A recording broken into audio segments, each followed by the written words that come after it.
This morning, New York Senator Chuck Schumer is calling on the FDA to investigate the energy drink Prime, which he says is being marketed to children and contains the caffeine equivalent of 6 cans of Coca-Cola.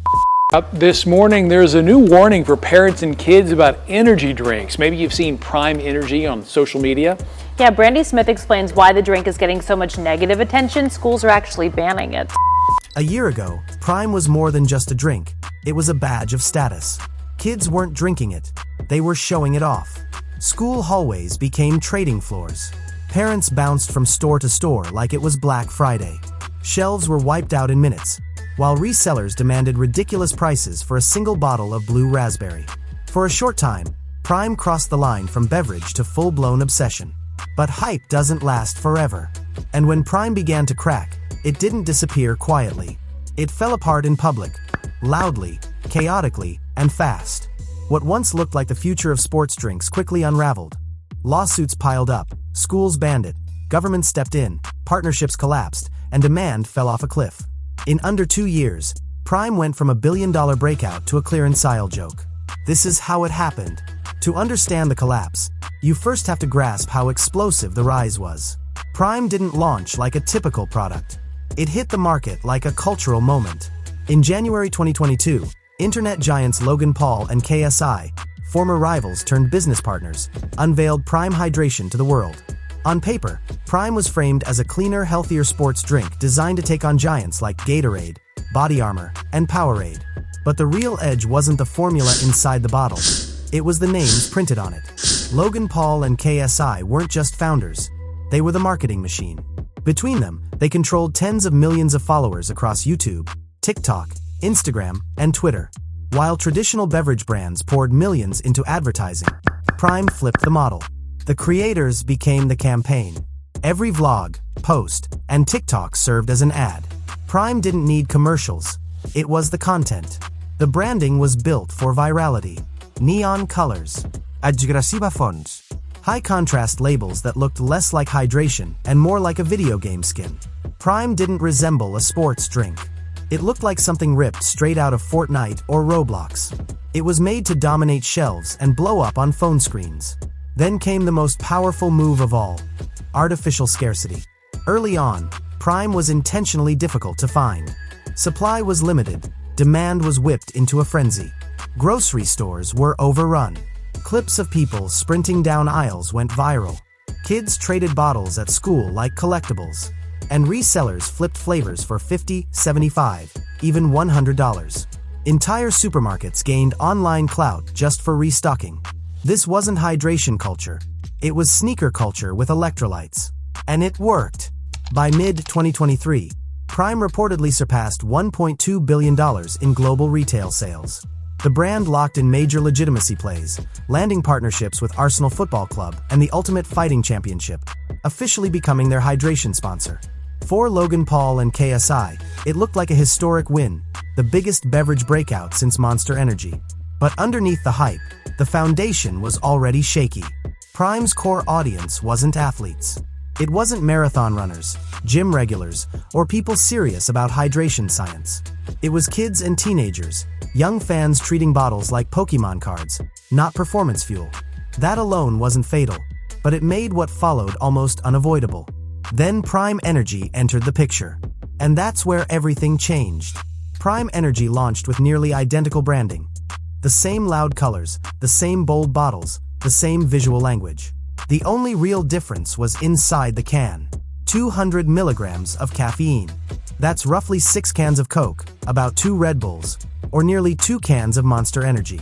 For adults, that's intense. For kids, it's a problem. Yet nothing about the packaging made that distinction clear. Prime Energy looked almost indistinguishable from Prime Hydration. Same aesthetic, same influencer-driven hype, the same TikToks of cases being stacked, crushed, and flexed. To parents and kids alike, it all appeared to be part of the same product line. The backlash was immediate. Parents panicked. Doctors spoke out. Pediatricians publicly warned that the caffeine levels were unsafe for children. Schools didn't just discourage it, they banned it. UK schools, Australian schools. Multiple school districts across the United States all placed Prime Energy on do not bring lists. Not consume responsibly. Not adults only. Flat out prohibited. And once schools and doctors turned against the brand, the illusion cracked. Prime was no longer just a fun influencer drink. It became a liability, a headline risk.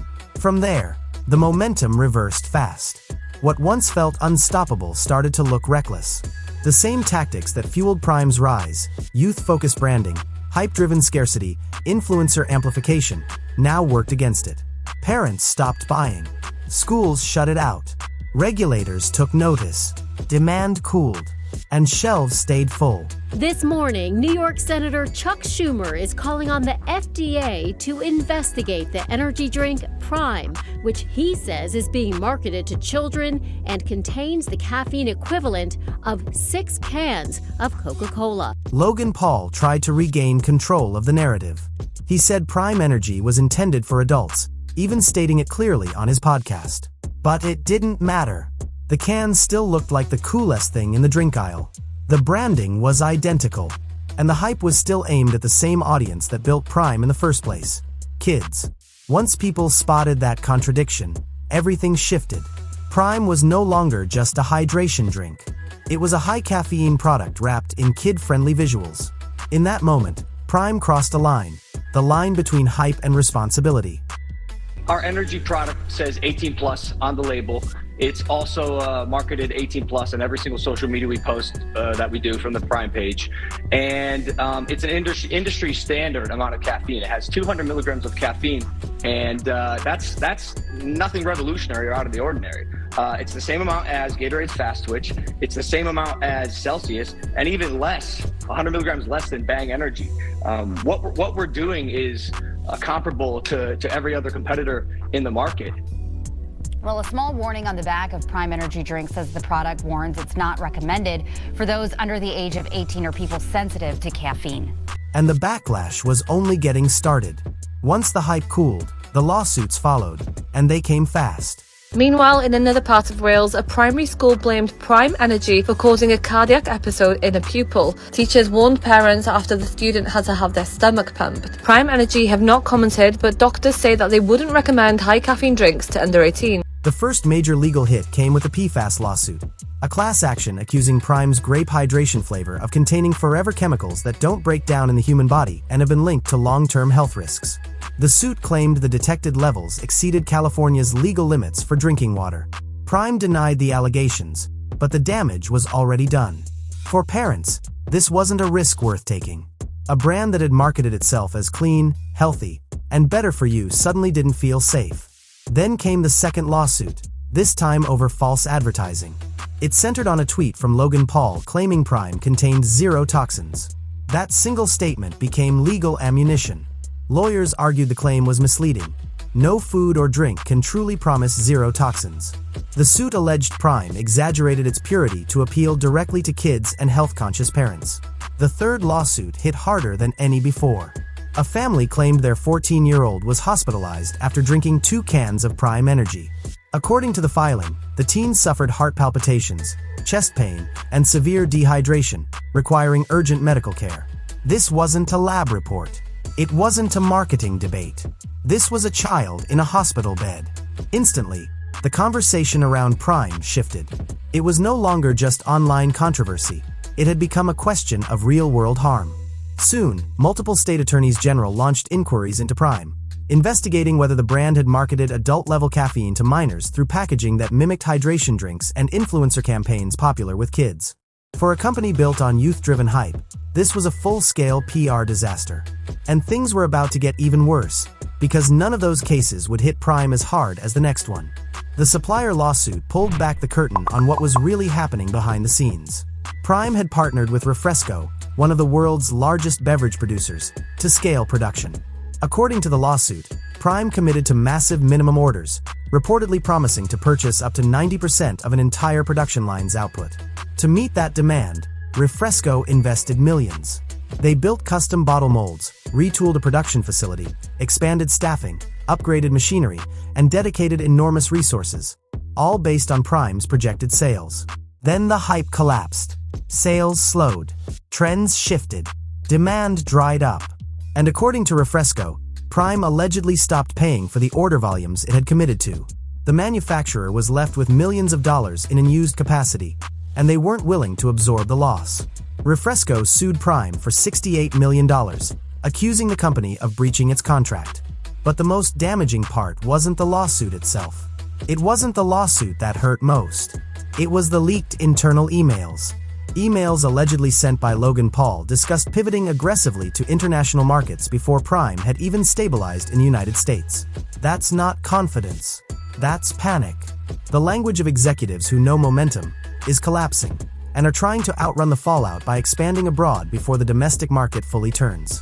And at that point, the Prime collapse was no longer hypothetical. IT wasn't just a theory anymore. It was happening in real time. Saying that Prime had forever chemicals, like more than you were supposed to drink in like a lifetime, whatever. I made a TikTok debunking it, but regardless, the rumor still got out there, and like low-key, the damage is done.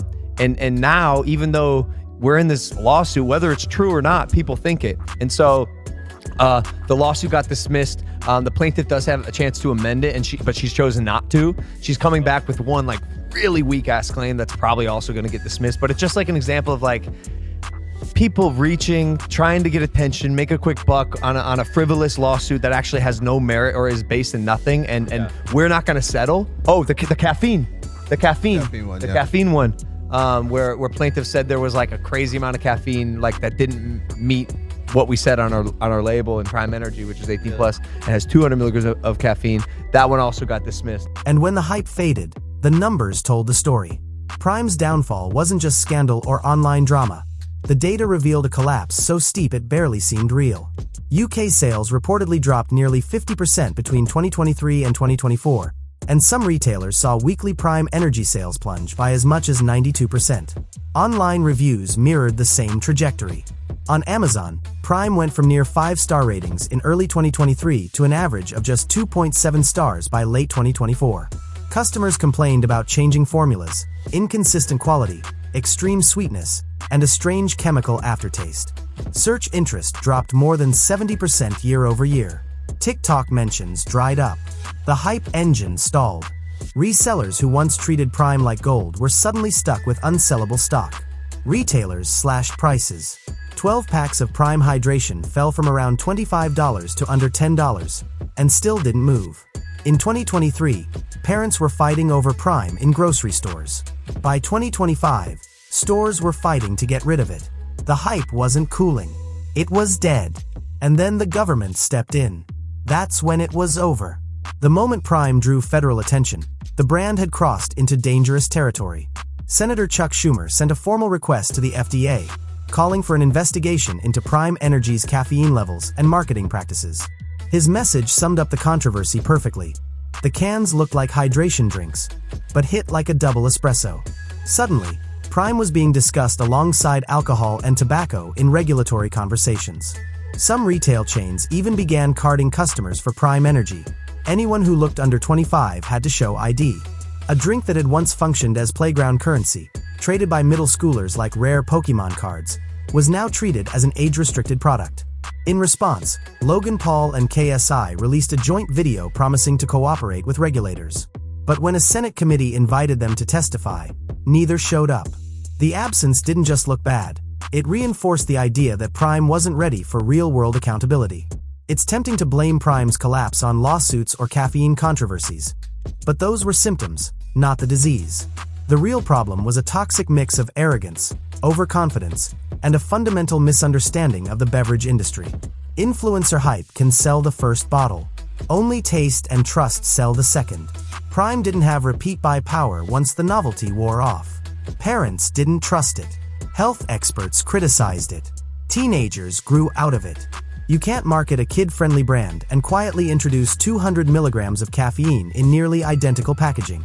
That's reckless, and parents saw through it immediately. The business model didn't help either. Prime locked itself into massive supply commitments worth tens of millions before demand was proven stable. That wasn't strategy, that was gambling. And when criticism hit, the PR response made things worse. Instead of addressing concerns, the brand often dismissed backlash as hate or tried to spin it into content. Influencer bravado doesn't work on regulators. You can't charm the FDA with TikTok clips. The biggest mistake of all? Building on hype alone. Hype isn't a foundation. Logan and KSI created a tidal wave, but tidal waves crash without real loyalty underneath. Once the trend cycle ended, Prime had nothing solid to stand on. Prime isn't gone. It still exists. It's still on shelves. Kids still recognize the bottle. Logan and KSI still mention it from time to time. But it's no longer disruptive. It's not a cultural moment. It's not a Gatorade killer. It's just another former hype drink, sitting next to outdated Bang energy flavors and failed celebrity beverages. Prime went from holy grail, to impulse buy, to clearance rack, to, oh yeah, that drink. Influencers opened the door, but they couldn't keep customers walking through it.